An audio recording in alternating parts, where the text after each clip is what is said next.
cut up the defendants, Joseph At this Guilfoyle. Ministry of Defence establishment, scientists have been researching the effects of stress on human behaviour. Their work is classified top secret, and only 2 people who've been inside Huckstone Edge have ever spoken publicly about what goes on there. One of them, a former Army corporal, Louis Tucker, gave an interview to The Outsider, a radical magazine. The other, who worked as a laboratory technician at Huckstone Edge, is Joseph Guilfoyle, who is on trial in the Crown Court today, charged with passing on secret documents. In the dock with him is Robert McBride, a reporter for The Outsider magazine, charged with receiving those documents. Both men plead not guilty. All stand. All persons having anything to do before my lords, the Queen's justices, draw near and give your attendance. The case you're about to see is fictional. The procedure, however, is legally accurate. The characters are played by actors, but the jury is selected from members of the general public. Members of the jury, there are 2 charges against each of these men. There is the lesser charge, if you like, a technical charge, that they communicated official secrets. I don't think this should be very hard to prove. But then there is a more serious charge, that they communicated secrets for a purpose prejudicial to the safety or interests of the state. As I say, this is a more serious charge. The penalty could be up to 14 years in prison. But it is the charge under Section 1 of the Official Secrets Act which the prosecution considers to be appropriate in this case. I swear by Almighty God that the evidence I give shall be the truth, the whole truth, and nothing but the truth. David Minchell, Detective Inspector, Special Branch. Inspector Minchell, when did you first take an official interest in the defendant, Robert McBride? That would be July last year, when I was detailed to investigate a report from a security officer at the Ministry of Defence that one of their scientists had been approached by a reporter asking questions about his work, which was classified. The reporter in question was McBride. The scientist was Dr. Harold Pascoe, who is head of Huckstone Edge Research Centre, which is a restricted area under the Official Secrets Act. Dr. Pascoe will be called to give evidence, my lord. Yeah? Please go on, Inspector. Well, we took no official action at that stage other than keeping a discreet eye on McBride and his newspaper. The next thing really was a report in The Outsider about Huckstone Edge, edition of August the 4th. May this be Exhibit 1, my lord. I have copies for yourself and for the members of the jury.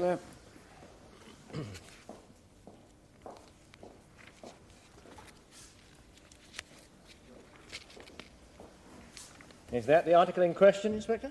Yes. You will see that it is headed Brainwashed by the British Army.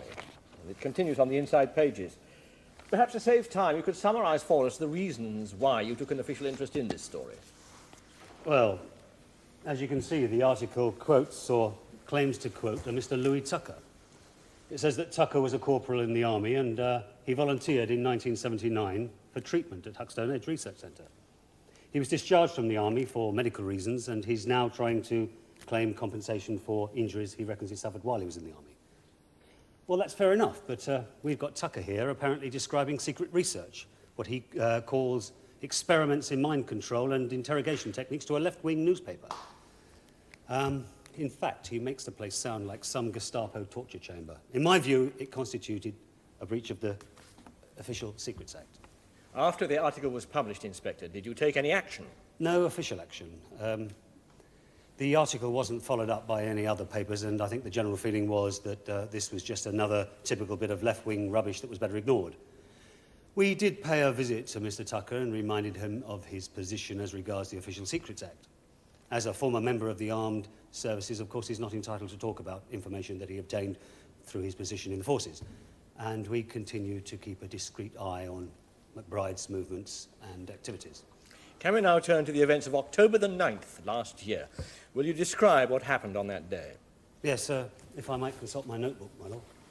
Are there any objections, Mr. Deakins? No objections, my lord. Very well. At 6:15 p.m. on that day, I received a phone call from the security officer at Huckstone Edge to say that certain documents were missing, believed stolen.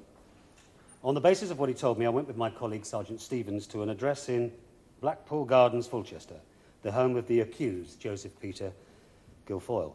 Guilfoyle's wife told us that he was at a public house called the Lamb and Flag. We went there and apprehended both Guilfoyle and McBride as they were leaving the premises. That was at 10 o'clock. They were searched and the missing documents were found in the inside of McBride's jacket. They were then cautioned and taken to Fulchester Police Headquarters. Did either of the accused at this stage make any statement? Yes, Guilfoyle made a written statement. Exhibit 2, Lord.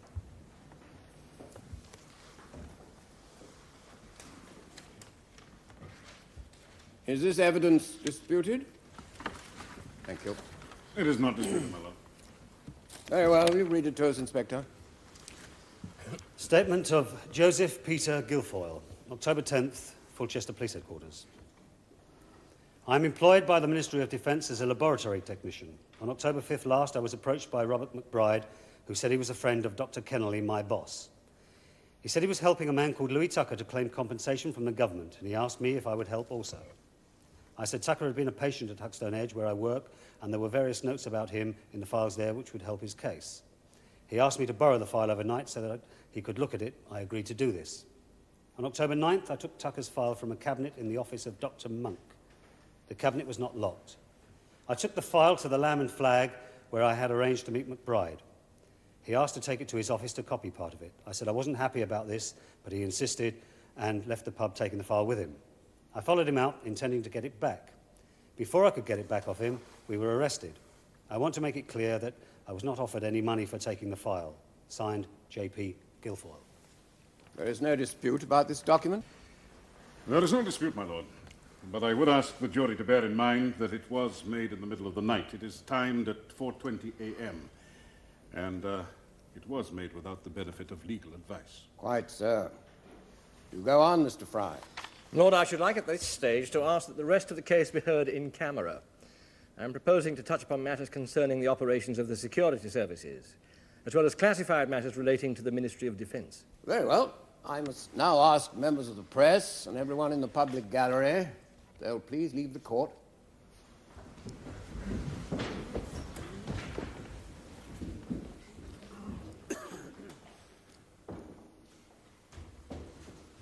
Well, now, Inspector Minshall, let me turn to the question of Mr. McBride.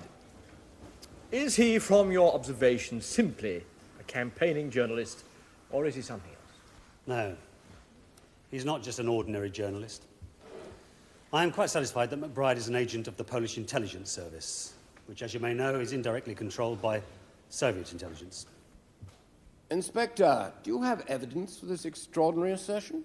The evidence is circumstantial, my lord, but I think extremely strong. Incidentally, I did say an agent of Polish intelligence, not an officer.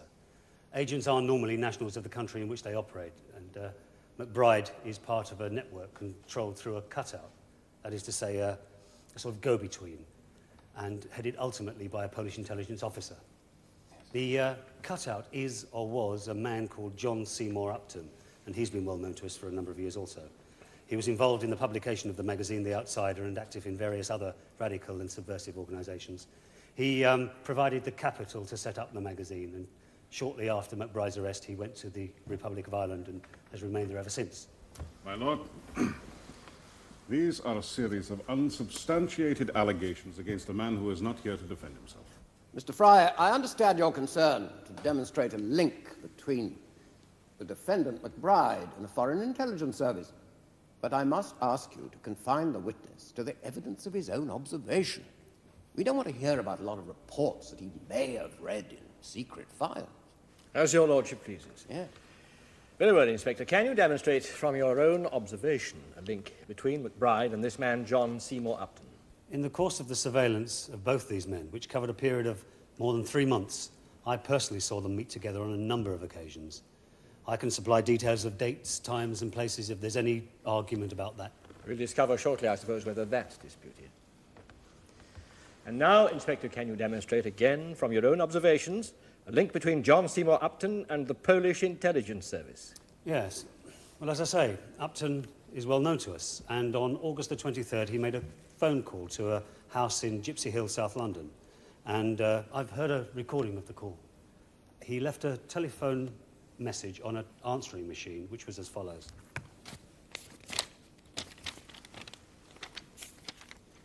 This is Pinner. I've got a message for Chris. Tell him we've tried the woman and she won't cooperate, so we'll bash on with the alternative arrangement. Well, the message itself, it didn't tell us very much. It could be about almost anything, but the significant thing was that the house Upton called is listed on our files as a drop. That is to say, a sort of post-restant address, provided by the Poles for the benefit of their clandestine operatives. Really, my lord, must we listen to any more of this third-hand MI5 tittle-tattle? There is no hard evidence against this man Upton, and there is nothing to suggest that his relationship with my client was anything other than professional and above board. This entire alleged spying connection is nothing more than a crude smear. Well, the wording of the 1920 Official Secrets Act obliges me to admit evidence of alleged links with persons suspected of being foreign agents, Mr. Deacon. Surely, the persons reasonably suspected, my lord. In due course, I shall make my own views known about what constitutes reasonable suspicion. Yes? Just one more question, Inspector. What significance do you attach to the names Pinner and Chris used in that telephone call? Pinner is the work name, or alias, of John Seymour Upton. Chris is, or was, the work name of a Polish intelligence officer called Andrzej Golubiewski, who, at the time, was working out of the London embassy under diplomatic cover. He was listed as a cultural attaché. He controlled Upton, and Upton controlled McBride. Thank you, Inspector.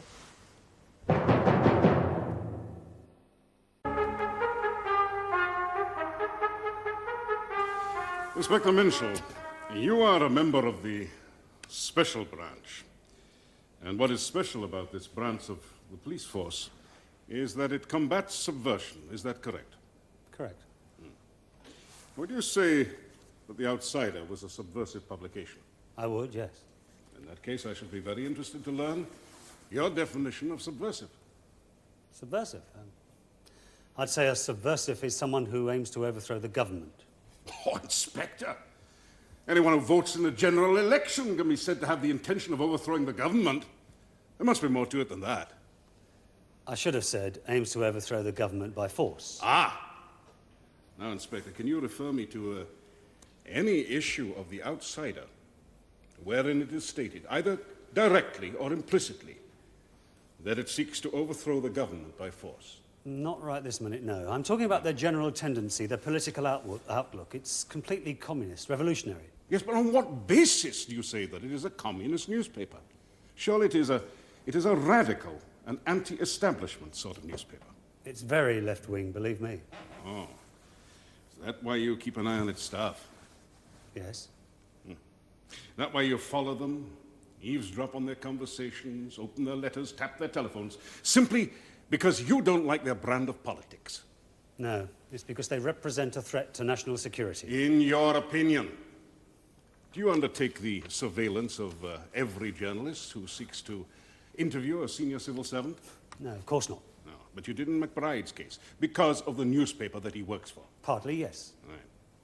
Now, this article, which you described to my learned friend as typical left-wing rubbish, have you any evidence that what it says is not, in fact, absolutely true? With respect, if you yes believe that... or no? Not personally, no. Thank you. One final point, Inspector.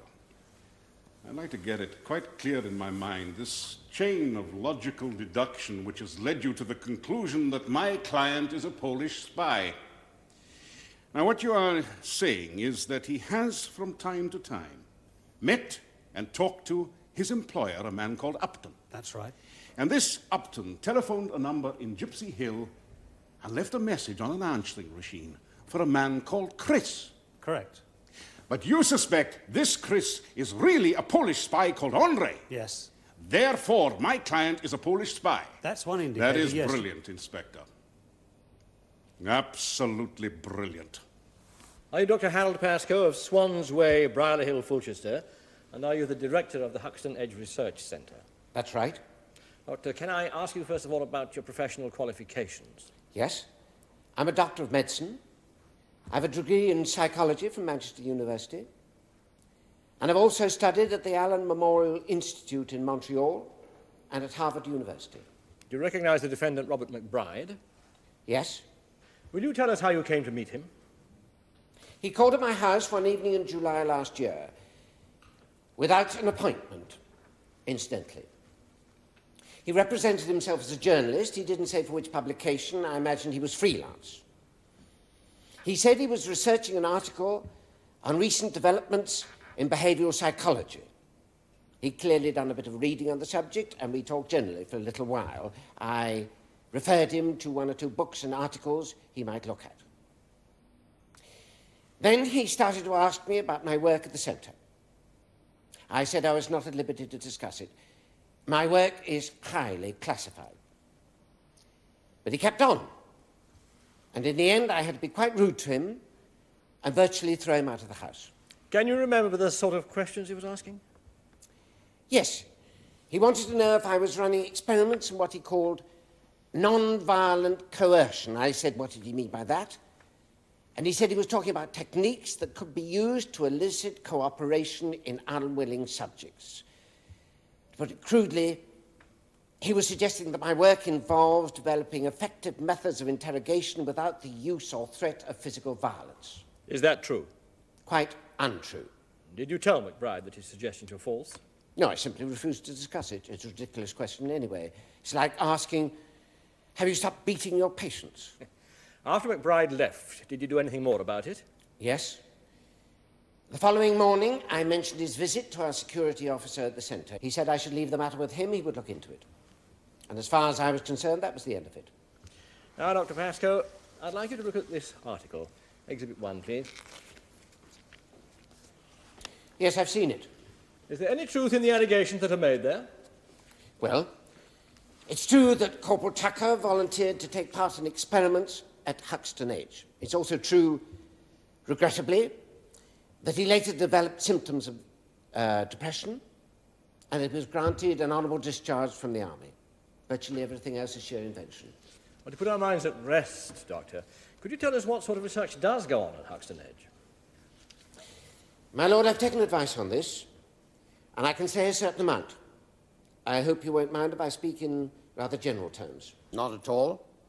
The reason for pursuing the point is that both prosecution and defence in this case are concerned to establish whether it is in the public interest that your activities should be kept secret or whether they should be exposed. I understand. The centre's main purpose is to develop techniques to measure and control symptoms of stress in members of the armed forces. Servicemen are required to cope with stressful situations as part of the job. The most stressful experience of all, and I imagine most people would agree with this, is the experience of being shot at, of being under fire. So it's not surprising we encounter a stress reaction. In the First World War, this was called shell shock. In the Second World War, it was called battle fatigue. At least we no longer associate it with any lack of courage in the person concerned. There are many other causes of stress. A soldier may be wounded, he may be physically and mentally exhausted, he may be taken prisoner. In all these circumstances, he has to be able to keep going, he has to cope. So, it's our job at the centre to find the best ways of helping people to do that. Well, we've been looking at the problem for 5 years now, and we've looked at quite a variety of possible solutions. We've evaluated a range of drugs, tranquilizers, beta blockers, and so on. We've experimented with various techniques, meditation, biofeedback, even yoga, believe it or not. And we've run comparative tests on various forms of motivational conditioning. And the results have been very interesting. But I'm afraid they're secret. Thank you, Doctor. Can you tell us anything about the case of Corporal Louis Tucker? I'm afraid I can't be very helpful there. I don't myself remember Corporal Tucker from his time at the centre. I've been involved in some correspondence on the case since that time, but my colleague, Dr. Monk, knows more about the details of it than I do. Well, I'm sure he'll tell us all we need to know. Thank you, Doctor.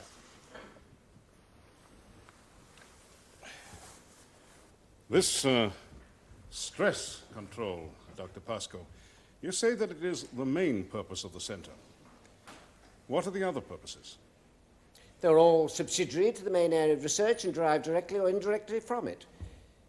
For instance, we devise questionnaires and practical tests for use in the selection and training of officers. There are other projects which I'm afraid I can't talk about. Now, these other projects, might they involve, for instance, a measure of... I'm sorry. I cannot allow you to press the witness for classified information, Mr. Deakins.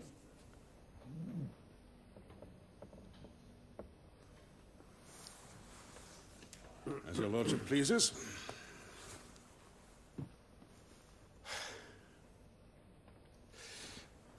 Dr. Pascoe, why is your work secret? Well, the short answer is that any research work for the Minister of Defence is secret unless there's a good reason for it being made public. But presumably, if any of these stress control techniques were ever put into operation, I mean, let us say that you decided that the entire army should meditate for 10 minutes every morning. Well, if that happened, then it wouldn't be a secret anymore, would it? Because everyone would know about it. I imagine they would. Yes. And I imagine that, I mean, if you made a breakthrough in stress control, well, that would be a valuable thing for the medical profession in general, wouldn't it? Absolutely. And it wouldn't be kept a secret, would it? I mean, it would be unethical to confine a breakthrough like that purely to the armed services. We probably should publish our results. I'm sure we would. So as far as your work in stress control is concerned, as distinct from these other projects, these secret projects which are so secret that I cannot even ask about them, as far as that is concerned, Dr. Pascoe, there is no great military secret. Well, it's all secret, actually, until someone decides otherwise. Yes, I know. But what you've told us is less secret than some of the other things. I repeat, it's all secret.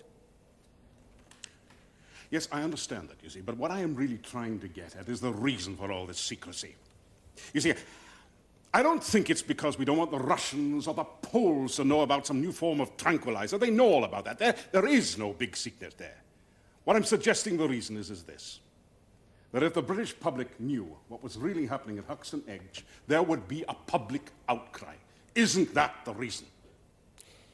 At the risk of becoming boring, I repeat, my work is secret because it's classified as secret. As far as I'm concerned, that's the end of it. Your experiments are conducted on volunteers, are they not? That's right. Do they know in advance what is going to happen to them at the centre? Not always. It would invalidate the results if we told our subjects what to expect. And you look for volunteers who are already suffering from stress? No. We look for people who exhibit neither a marked sensitivity nor a marked resistance to stress. So, you take unsuspecting people and you subject them to stress. Oh, yes. Right. To the point where they cannot cope with it, they cannot even handle it. In a limited sense, yes. Yes, right. No further questions.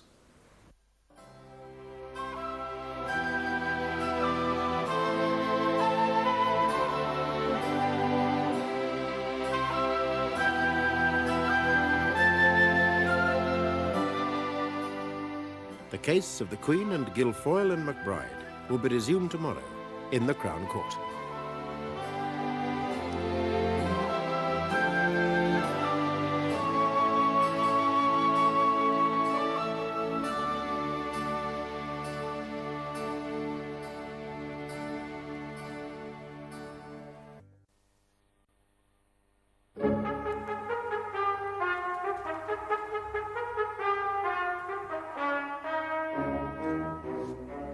Robert McBride, a radical journalist, has accused the Ministry of Defence of using army volunteers as human guinea pigs for experiments in brainwashing.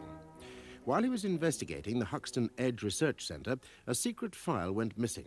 That night, a laboratory technician, Joseph Guilfoyle, was arrested with McBride, who had the missing file in his pocket.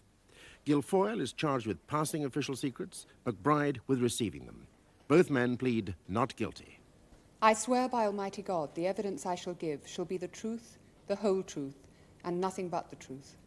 The case you're about to see, now in its second day, is fictional, but the procedure is legally accurate. The characters are played by actors, but the jury is selected from members of the general public.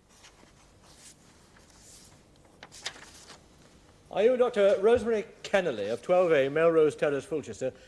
And are you a scientific officer at Huckstone Edge Research Centre? Yes. Do you recognise the defendant, Robert McBride? Yes. Will you tell us how and when you met him? It was last summer. I think July. I met him through my flatmate, Heather Barton. I think she'd met him at some meeting she went to. Save the Whale or something like that. Anyway, he came back to the flat for coffee a couple of times. We got talking, and it came about like that. Did you talk to him about your work? A bit. I mean, I didn't want to. We're not supposed to talk about it. But if you're discussing psychology in the abstract, it was nothing specific. He was asking hypothetical questions. Would such and such a thing be possible? Could you set up a particular experiment? And I did talk in very general terms about our work at the centre. Not in detail, of course. And it was very much in confidence. Was there no information in particular he was trying to get from you? Well, specifically, he wanted to know about this man, Louis Tucker. I told him I knew nothing about it, but he wouldn't take no for an answer. He said, well, look it up. Look at the files. Well, purely out of my own curiosity, the next day I did look up the file. That evening he came round again. I told him I'd seen the file, but it was highly classified. I wasn't prepared to talk about it. He kept trying, but I stuck to my guns, and in the end he gave up. Can I now turn to the other defendant, Joseph Guilfoyle? He worked at Huckstone Edge. Did you know him at all? Yes, of course. He was in my section. It was I who introduced him to Bobby, to McBride. Did you speak to Guilfoyle on October the 9th, the day of his arrest? Yes. That was what made me wonder. He came up to me in the canteen at lunchtime and asked me where the Tucker file was kept. I said, why did he want it? He said it was his job to look out files for people who needed them. I told him Tucker was Dr. Monk's subject, and Ronnie, Dr. Monk, would have the file in his office. Well, later on, I started thinking about this, and it struck me as odd. So I asked around, and nobody I spoke to had asked Joe to look out the Tucker file. So I went along to Ronnie's office, and this would be about 5:45, and he checked and discovered the file was missing from the cabinet. So we reported what had happened to Dr. Pascoe, and he called in the security people. Thank you, Dr. Kennelly.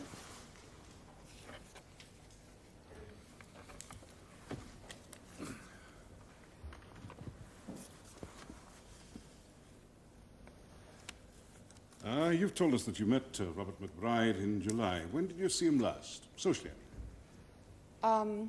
About the end of September. You were friends then for just over 2 months. Were you close friends? Reasonably close, yes. Oh, I suggest to you that you were more than reasonably close. I suggest that you and McBride were lovers. We had a relationship, briefly. A sexual relationship. A sexual relationship, yes. May the witness be shown Exhibit 1, please.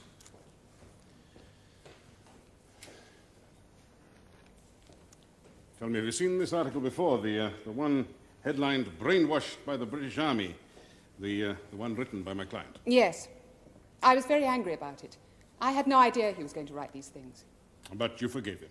I didn't forgive him just like that. I was very angry about it. But you went on sleeping with him. Yes. I was in love with him. Thought I was. And later, when he asked you about the Tucker file, you went and looked it up. Purely for my own information.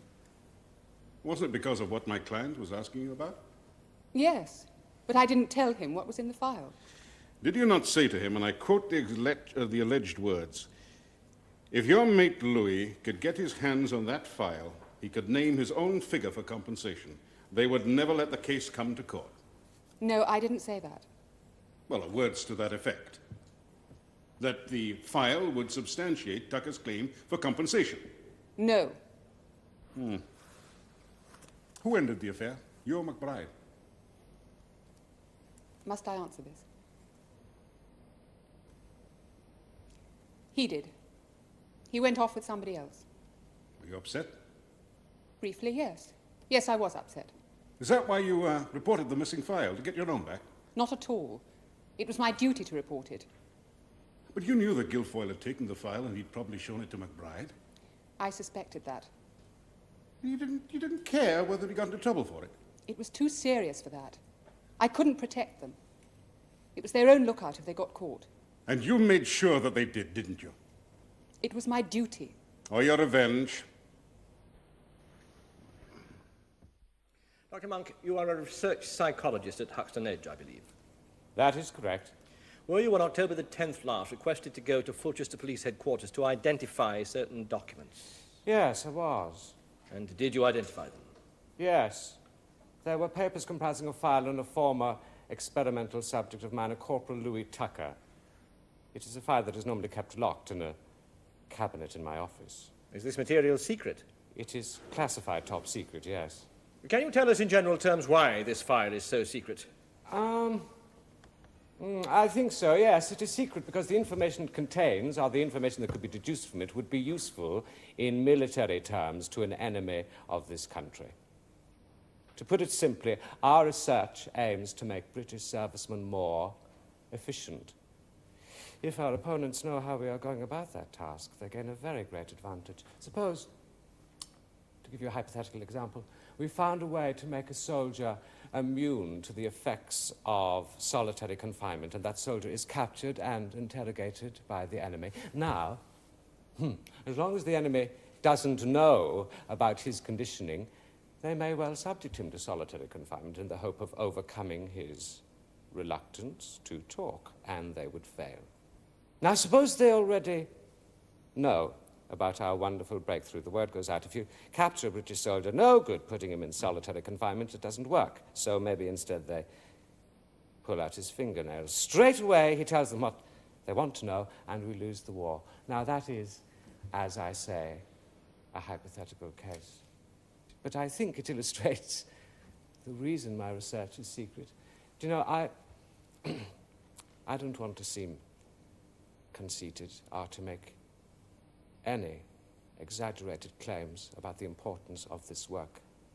But if we find a way to improve the performance of a jet fighter, we keep it secret. If we find a way to improve the performance of its pilot, that too is a military secret of the utmost value to the enemy, and that is the sort of secret that would be given away if my files were made public.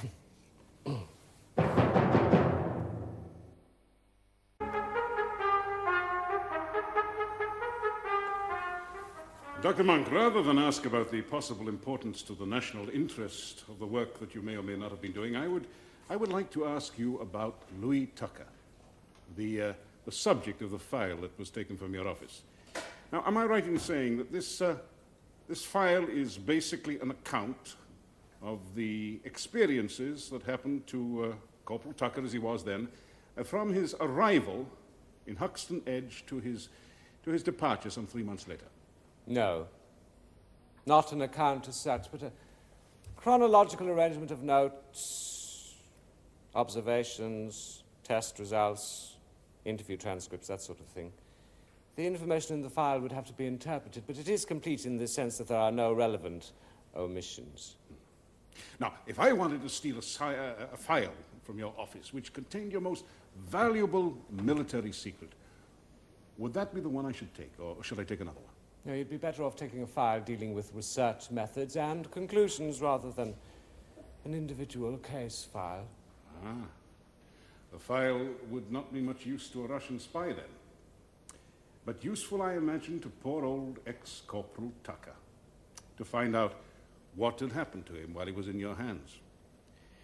Tell me, was he sane when he arrived at the center? Yes, of course.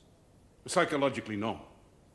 Well, it depends what you mean by that. No major psychological defects. None at all. I mean, he wouldn't have been chosen as a subject if he hadn't been in excellent health, both physically and psychologically. And was he in excellent health when he left 3 months later? No. What had happened to him? He developed a strong negative reaction to his environment. I beg your pardon? He developed a strong negative reaction to his environment. I felt that given time, this could be overcome and he would Unfortunately, the decision was not left up to me. He left the centre with his hostility unresolved, and as a result he had to be discharged from the army. It was a regrettable case. One of your failures? Well, let's say it was not one of my successes. Now, Dr. Pascoe had told us that one of the aims of the research at Huckstone Edge is to find out about stress. Does that involve inducing stress in your volunteers? Under controlled conditions, yes. Did you induce stress in Corporal Tucker? Yes, I did. Would you care to tell us how you did that? Well, no. I should prefer not to go into details. Well, let us stick to generalities then. Did you subject him to solitary confinement? Yes, but his reactions were carefully monitored, and Did you force him to watch violent and distressing films? Yes, under controlled conditions. Did you give him drugs which affect the mind?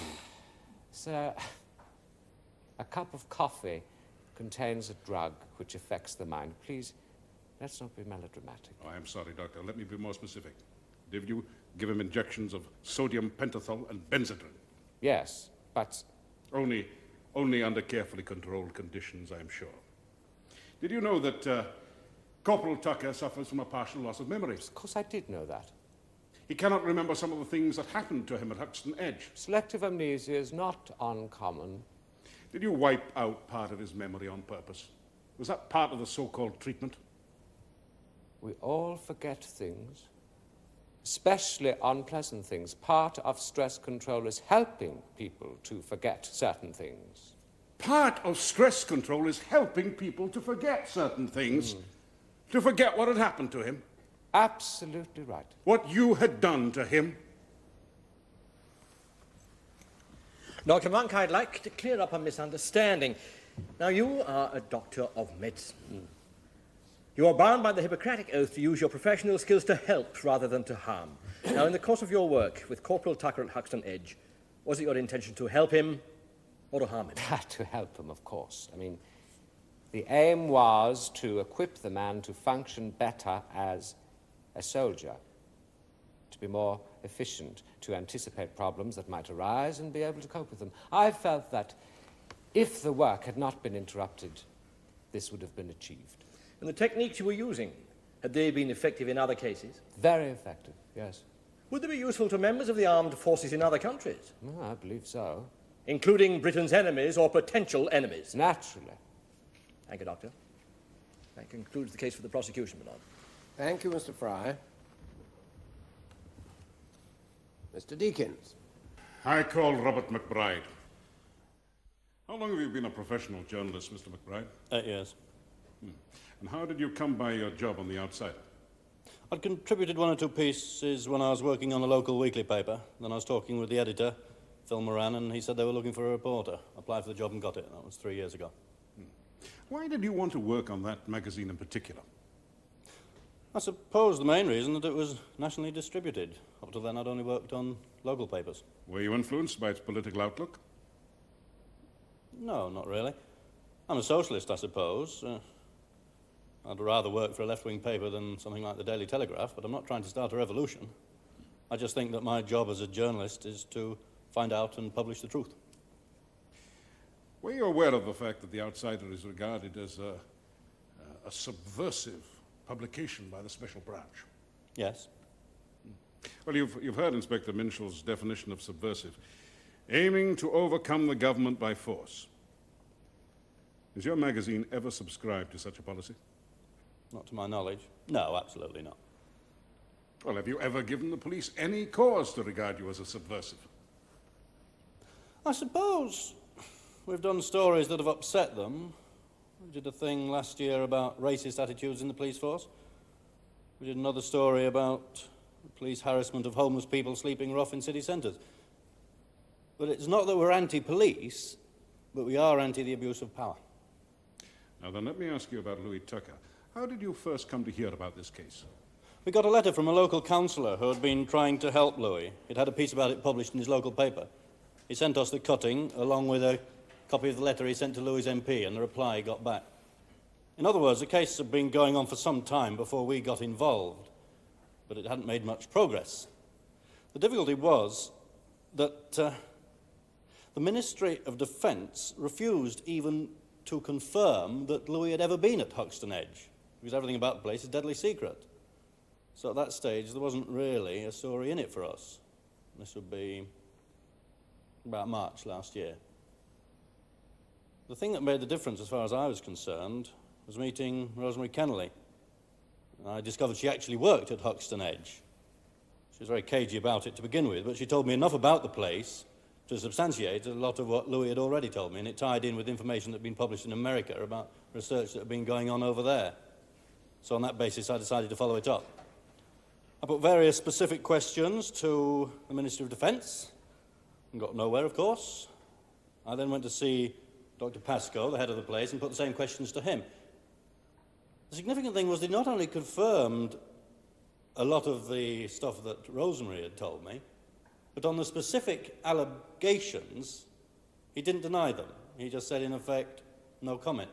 So then I wrote the story, the brainwashed by the British Army piece. Yes. Now, I'd like to ask you about that. Now, was it based on speculation, guesswork, or did you have evidence for everything that you wrote there? No, I was very careful to distinguish between what could be actually proved and what was unsupported allegation by Louis Tucker. You'll see that I start off with an account of what Louis claimed happened to him. That's in direct quotes attributed to him, about how he was hypnotised, how he was locked in a room on his own for days at a time, how he was given drugs. That's all stuff he definitely remembered and could describe in some detail, so I was sure he wasn't making it up. There's quite a lot of other information he gave me which I wasn't so sure about, so I didn't include it. And then I go on to say that I've spoken to a research worker at Huckstone Edge, that's Dr. Kennelly, and I quote what she said about the aims and methods of the place.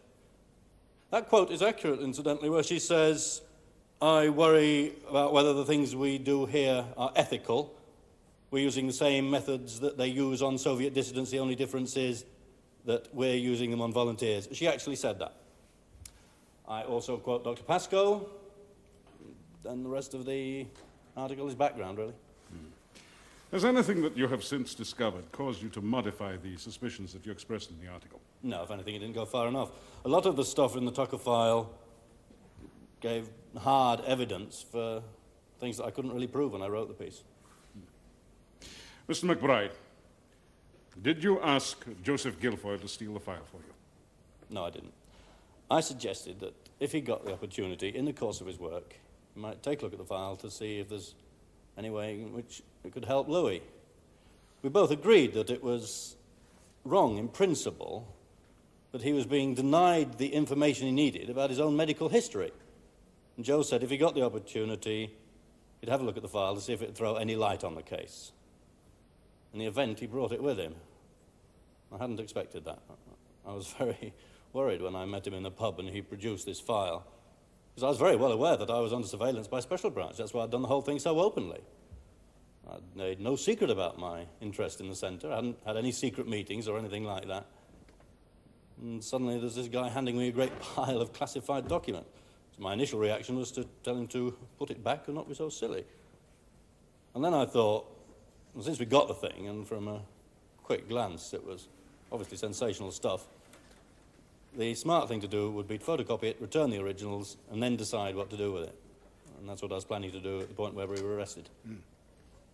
What was your motive for pursuing this secret information? My motive? Oh, I suppose mainly the fact that the reporter's job is to find out and publish things that the public ought to know about. But there's also the fact that Louis Tucker had obviously been very badly treated by the army, and he needed some help in fighting his case. Do you consider that you were operating for or against the national interest?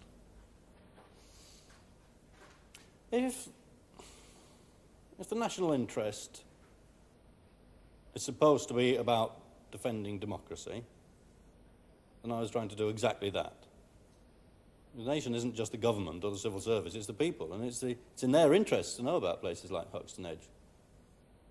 So yes, what I did was in the national interest. Mr. McBride, you said in your article, I quote, Huckstone Edge is a centre for experiments in mind control and interrogation.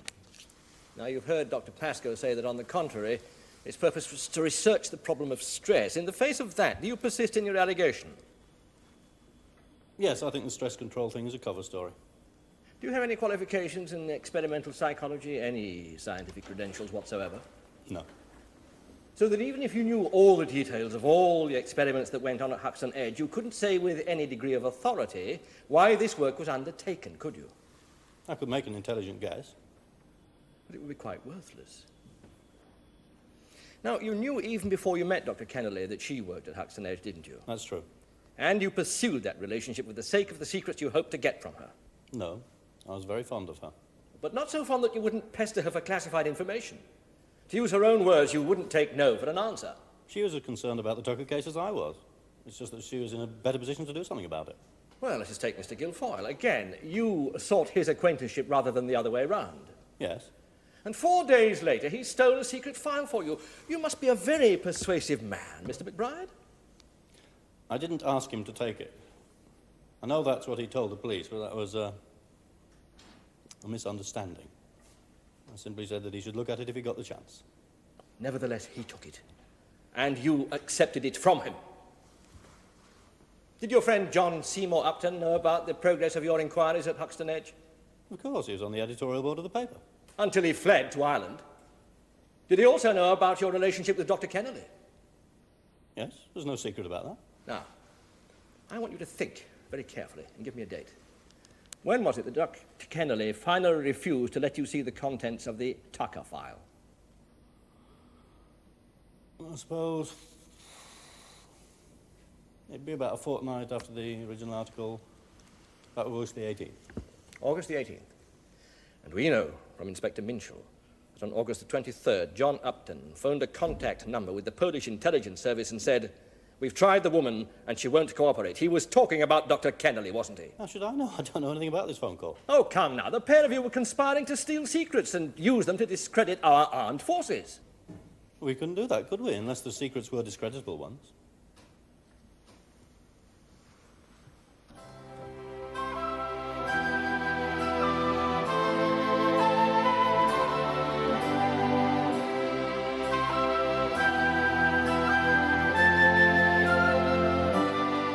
The case of the Queen and Guilfoyle and McBride will be concluded tomorrow in the Crown Court.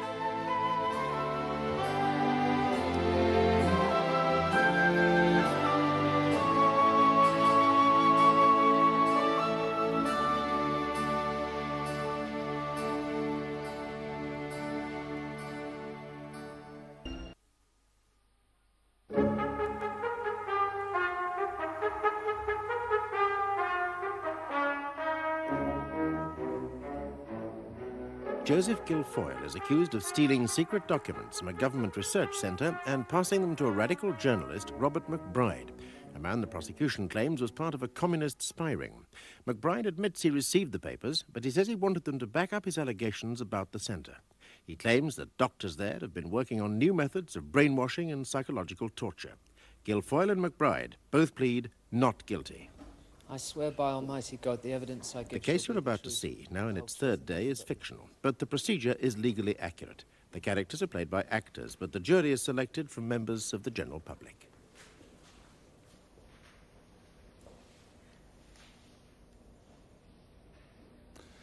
Mr. Guilfoyle, how long did you work at the Huckstone Edge Research Centre? From when it opened, about 4.5 years. Before that, I was at the university, as a lab technician, I mean, not as a student. What were your duties at the centre? Bit of everything, really. I had to look after the animals, rats, mice, pigeons we had occasionally, monkeys once, look after the equipment, tape recorders, film projectors, so forth. Were you aware that the work that you were involved in was classified top secret? Well, that was the funny thing. I wasn't at all. It was really no different from the university in that respect. I mean, I'd already signed the Official Secrets Act when I was working at the university because there were departments there that did contract research for the government. And the atmosphere at Huckstone was very similar, but only without the students. You see, there was nothing in what I was doing that needed to be classified as far as I could see. So I thought, well, Official Secrets Act. You sign that if you get a job as a washer-up in a remand home. It doesn't mean you're necessarily going to come across any real secrets. How did you come to meet Mr. McBride? Through my boss, Dr. Kennelly. We were in the habit of going for a drink after work to the Lamb and Flag, and he used to come in sometimes and join us. One evening, this was October the 4th, same as I said in the statement, he came in and she wasn't with us. And I said, "Oh, she's not here tonight." And he said, "Well, never mind, it's all over, that is. Let me get you a pint."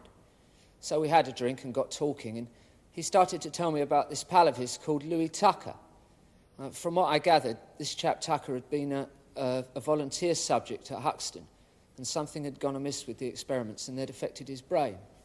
It was Robert's intention to help him put in for a bit of compensation, which struck me as reasonable. A couple of days later, I was talking to Dr. Kennelly. I mentioned the Tucker business. "Oh," she said, "poor old Louis Tucker. It's a pity he can't get a look at the file we've got on him. It's got the answers to everything he needs to know in there. He could put in a really good claim for compensation." So I said, "Well, why can't he have a look at it then?" And she said, "Oh, you know, red tape." And I said, "Well, I think it's a rotten shame." And she said, "I agree, but there's nothing that can be done." So I thought I'd sneak a quick look at the file, and if it'd help the fella's case, I'd see what could be done. So I said to Dr. Kennelly, this was lunchtime of October the 9th, I said, "Where's it kept, the Tucker file?" And she said, "Why do you want to know?" And I said, "Well, it's my job to get files for people that need them, sort of tipping of the wink, if you understand me." Oh, she said, "Well, it's in Dr. Monk's office. It's the left-hand filing cabinet, top drawer. They're all in alphabetical order." So I pop along, and there it is, as per specification. The trouble is, the thing runs to about 50 pages. And I thought, well, the best thing I can do is to take it home tonight, have a look at it, and put it back the same time tomorrow. So I took it home and had a look, and realised it really was the answer to old Louis's problems. So I gave Robert a call and said, would he care to meet me at the pub? I just said it was about the matter we'd been discussing. And I took it to the pub and showed it to him. And he started to talk about getting it copied. Well, I wasn't very happy about that. It's one thing to use the information, but to actually make a copy of the file struck me as a bad idea. But he said it was only like as a last resort, that he wasn't going to show it to anybody. Anyway, we were still arguing about it when we came out of the pub, and there's the law waiting for us. Next thing is, we're down at the police station. They're talking about criminal charges and a possible 14-year sentence. I couldn't believe it. Just one further point. In your written statement, you said, McBride asked me to borrow the file overnight so that he could look at it. Are you now saying that that was untrue? Yeah. It was actually my idea to take the file. I shouldn't have signed the statement, I realise that now, but... Well, it was late, and my wife was worried about me, and I just wanted to get up for trouble and blame everything on the other fella.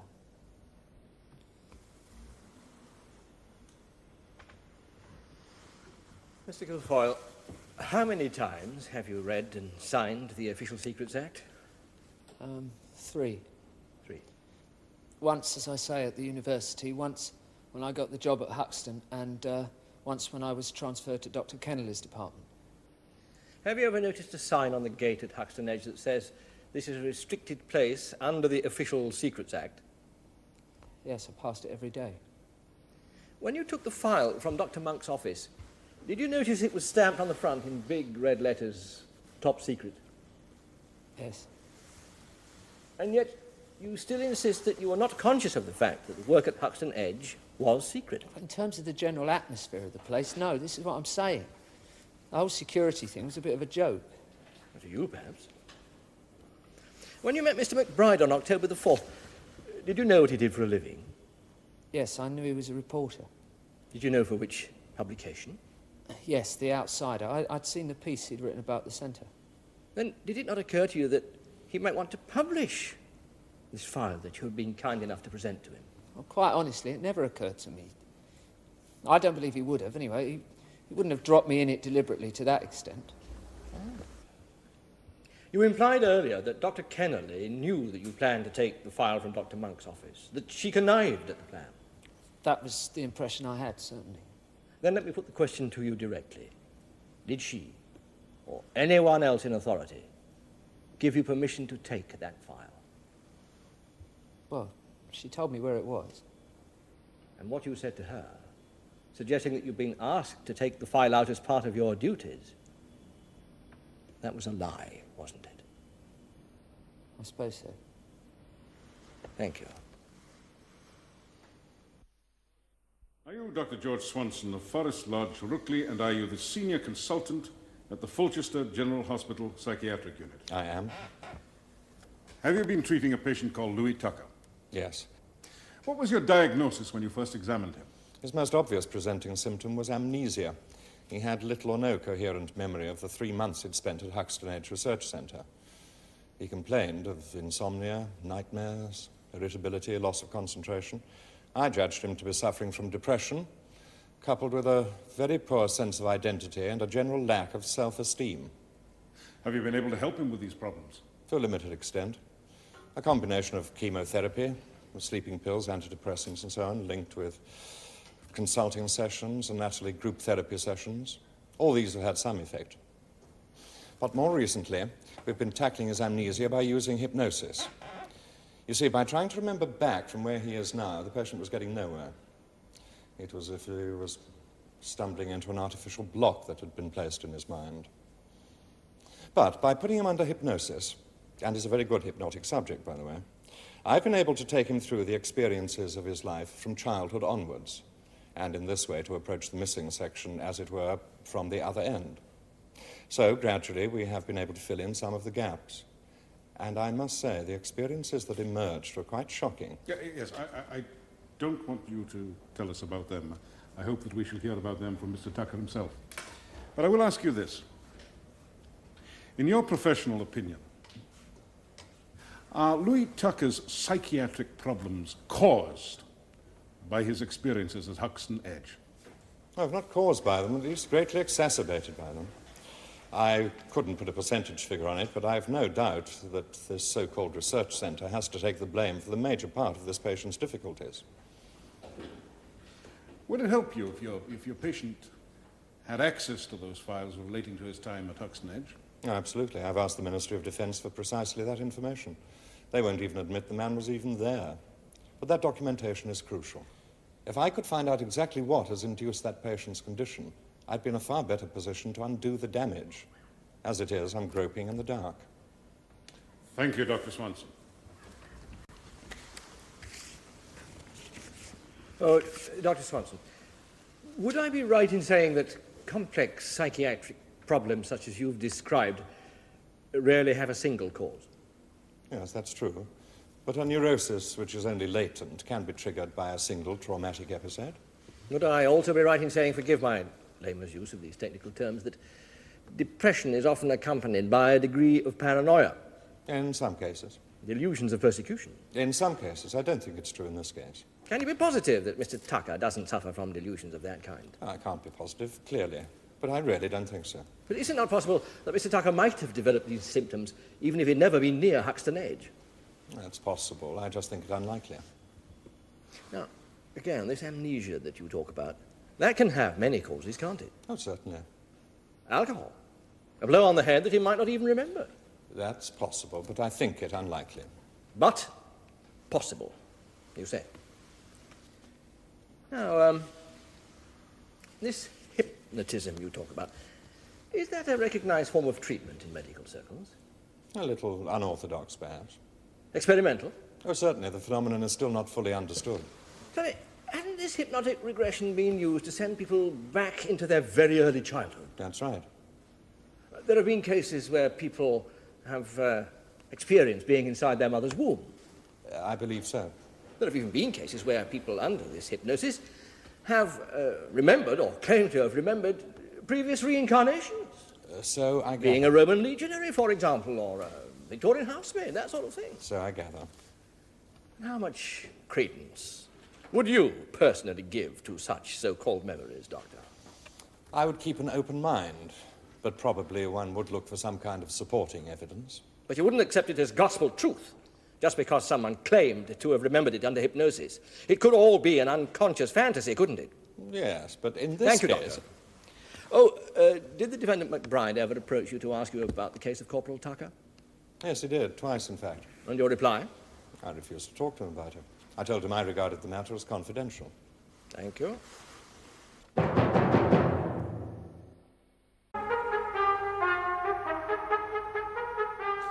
Mr. Tucker, I would like you to tell us, first of all, how you were chosen to go to Huckstone Edge. What happened was all the NCOs in the regiment got these forms to fill in. Asking all kinds of questions about what you thought about different things. What sort of dreams you had. How you felt about your mum and dad. Just went on and on. You had to tick yes or no, or you're allowed to not answer the question like.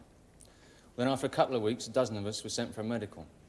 And after we passed that, they said, right, you 12 have been chosen for special training. Stress research training was the expression. Anyone not prepared to volunteer take one pace forward. It was like that. We all went along with it, assuming it was liable to help with promotion in the future, so they stuck us in the coach and took us down there. And what happened when you arrived? Well, this is where it gets a bit vague. One time I couldn't remember anything about the place at all. When I tried to talk about it, I just came over faint, you know, hot and cold, dizzy, feeling sick. Since I've been with Dr. Swanson, I got over that. It's still a bit patchy. I'll tell you what I remember anyway. First thing is, it wasn't like an ordinary barracks. It was like a corridor with sort of hotel rooms along it. And we each had our own room with a toilet and shower and everything. I remember thinking, dead cushion. Shows how wrong you can be. The first week was taken up with interviews and tests. Nobody really explained what it was all in aid of. And we were all dealt with separately. I remember one of the tests was Dr. Monk had me wired up to all his machines, my pulse and breathing and everything, and gave me a rabbit, a live baby rabbit, and told me to kill it. I said, what with? He said, use your hands. It was horrible. I broke its neck, and he just said, very good, and wrote down the numbers and the machines. Then the next thing was we were each given a secret number we had to remember, and not tell anybody. Mine was 201. Then we were split into pairs, and each pair locked into a room. The idea was you had to find out the other bloke's number, but you mustn't tell him your own. If you won, you got free beer. If you lost, you had to stay in your room without food for 24 hours. Also, if you got the wrong number, if the other bloke lied to you and you believed him, then he'd won. Sounds like a party game, doesn't it? But it could get really frightening. Some blokes came out of it black and blue, teeth missing and all sorts. They really knocked each other about. And what did you do? We cut cards for it. I won. Go on, please. What else can you remember? Well, then I start with injections and the hypnosis, and that's where it gets very patchy. It's like trying to remember something in a dream, you know? I remember being strapped into a chair with these clamps on it, so I couldn't turn my head. And these devices on my eyes to stop them from shutting. I had to watch these horrible films. Starting with films of animals being killed in an abattoir, and dead bodies being cut up by surgeons, and then got into films of torture and really nasty things. I don't know if it was real or if there was actors doing it, but it's pretty convincing anyway. And it just got worse and worse. And I was wired up to machines for that one as well. I don't remember how long it went on for, but I can still see those terrible pictures. They come back in nightmares. What, did you ask the doctor to stop the films? I don't remember. I think I was hypnotised. I don't even know if there's anyone else there in the room. I suppose there must have been. I don't know. Do you remember any other experiments? That made me kill a man. If my learned friend will bear with me for a moment, I hope to show that this is not quite as unbelievable as it sounds. Go on, Mr. Tucker. They gave me a gun, a revolver, and told me there was this man I had to kill. He was handcuffed, standing there. I couldn't do it. So he punished me. Told me I was scum, useless, pathetic. Then they locked me in a cell. I don't remember. In the end, they took me out, they gave me the gun, I shot him. He was on the floor, dead, bleeding. They took me back to my room. It was 2 days, and then they told me. It was a blank cartridge, and the man was just play acting, imitation blood. But I didn't know, you see. Offer was real. Real bullets. I thought I'd murdered him. Is there anything else that you remember? No. Injections, lots of injections. Dr. Monk talking to me. And I couldn't stop crying, so they sent me away. Well, how have you been since then? It's what, 3 years now? I'm a wreck. Can't work. I can't hold things in my mind, you see. I don't like people anymore. I can't sleep unless I knock myself out with pills, and the dreams are terrible. Well, has anyone helped you? Dr. Swanson. He's a good man. And Robert? Robert McBride? Yeah. He's tried. He's really tried to help me, and look what it's got him. I don't know. Sorry.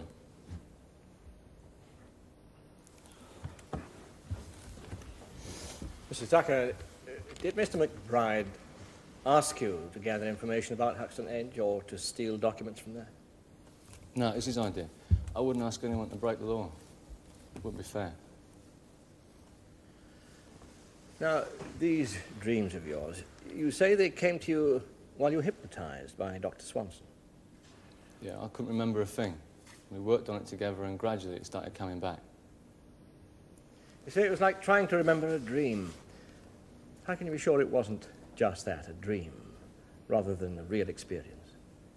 Same as you know when you remember anything. You just know. We usually have evidence for our recollections. Do you have evidence for any of this? That's what it's all about. They won't release the evidence. Robert tried to get it for me, and he was arrested.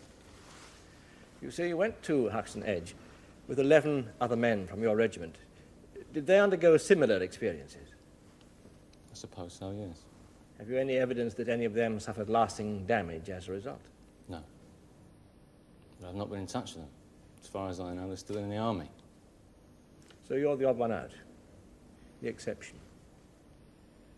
Which rather suggests that your misfortunes can't entirely be blamed on these experiments, whatever they were.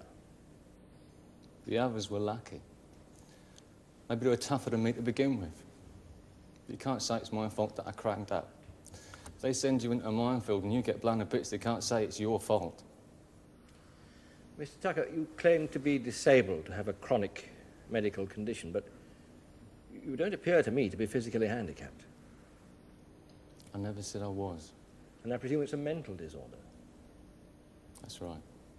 Affecting your memory and powers of concentration. Yes. And causing you, no doubt, to feel a good deal of resentment against those you hold to be responsible.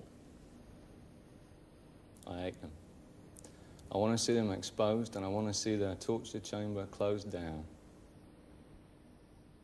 In short, Mr. Tucker, is it not true that you are not only an unreliable witness, you're also a thoroughly prejudiced witness?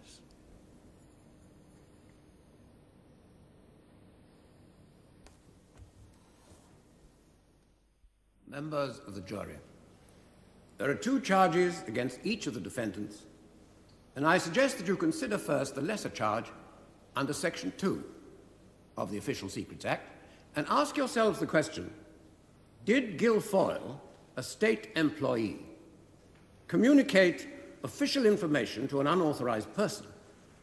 And did McBride, being an unauthorized person, receive that information?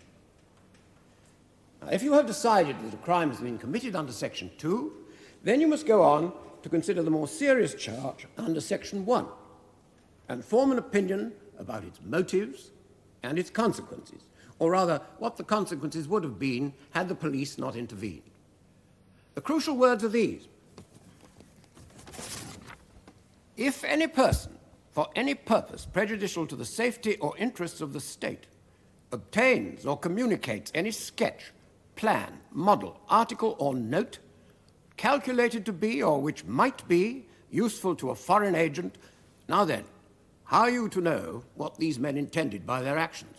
Well, the law says a man may be convicted if, from the circumstances of the case, or his conduct, or his known character as proved, it appears that his purpose was prejudicial to the safety of the state. Now, the normal rule of law is, of course, that a man is presumed innocent until he's proved guilty. Under this law, a man is presumed to be acting against the interests of the state, the national interest, unless the defense can prove otherwise. It doesn't have to be a matter of certainty, but the defense does have to put up a plausible case.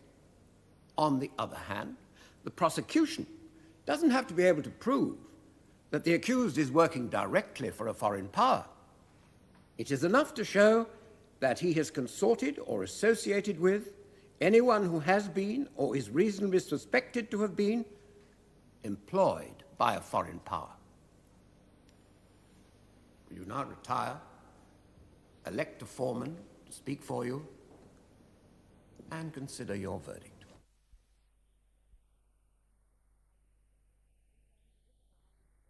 Please answer this question, yes or no. Are you agreed upon your verdict? Yes. On the charge of communicating official secrets, do you find Joseph Guilfoyle guilty or not guilty? Guilty. On the charge of receiving official secrets, do you find Robert McBride guilty or not guilty? Guilty. On the charge of communicating secrets prejudicial to the safety or the interests of the state, do you find Joseph Guilfoyle guilty or not guilty? Not guilty. On the charge of receiving secrets prejudicial to the safety or interests of the state, do you find Robert McBride guilty or not guilty? Guilty.